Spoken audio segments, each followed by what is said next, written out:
Hey, good day everyone. Check out this 3-in-1 welder I have here. It's a master welder, professional choice from Sefaspe. You can do MIG and you can use it as a TIG power source and flux core and stick as well. So what we're going to do is go ahead and use the flux core with no gas. Comes with the filler material here, user manual, wrench, comes with the whip too.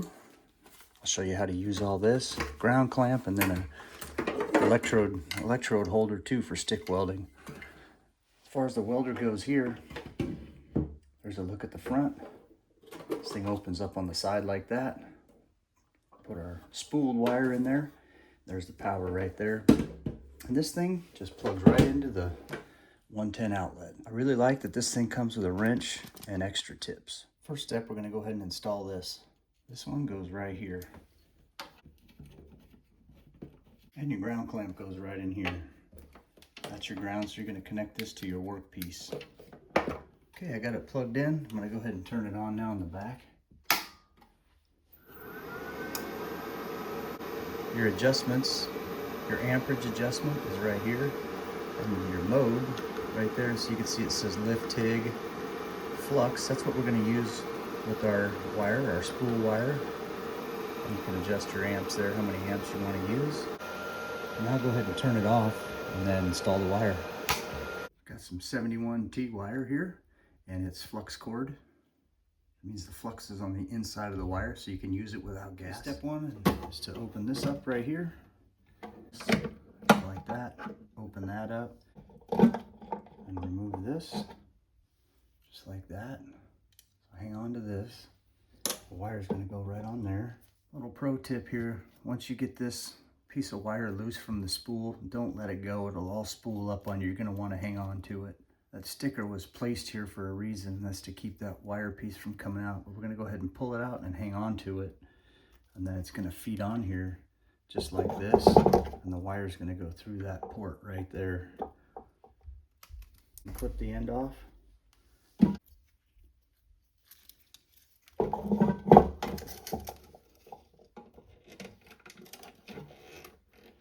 Then it's going to feed through this. I'm going to have to help it out just a little bit. Again, don't let this thing go.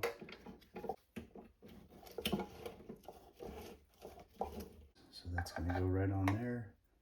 That's going to go there. There we go. Go ahead and put this like that. You can adjust your tension right here with this. So if it starts slipping on you when you pull the trigger, you're going to want to tighten this up.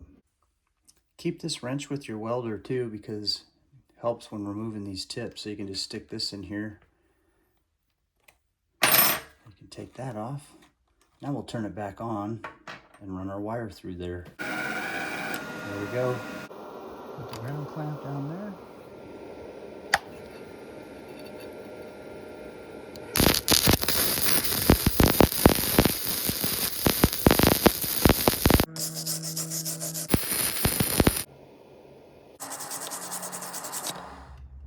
Okay, that thing deposited weld just fine with the wire feed process. Now I'm going to go ahead and stick weld. So I'm going to hook up this electrode holder.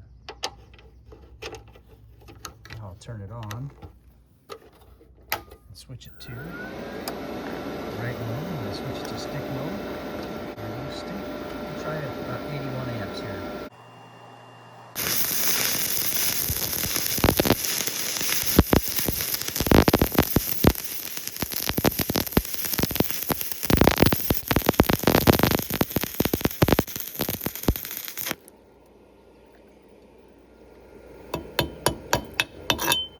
Great little stick welder.